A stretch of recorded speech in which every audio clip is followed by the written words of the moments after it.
In today's video, we will talk about one of the popular Samsung tablets, Galaxy Tab ET560.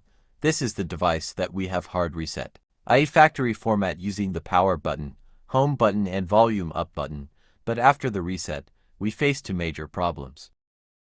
Screen lock, i.e. pattern or PIN code. 2. FRP lock, which is Google account verification.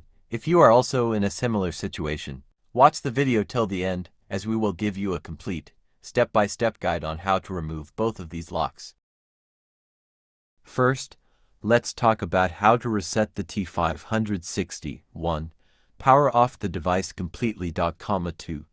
Now press 3 buttons together. Power button, home button, volume up button. 3. When the Samsung logo appears, release only the power button, and keep holding the other two buttons for a little longer. 4. When the recovery mode opens, use the volume buttons to navigate to wipe data, factory reset, and select it with the power button.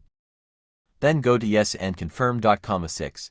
After the reset is complete, click Reboot System Now. Now the device will restart, but here the FRP lock of the Google account will appear.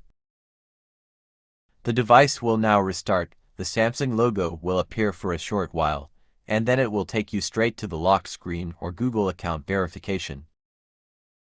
After the reset is complete, click Reboot System Now.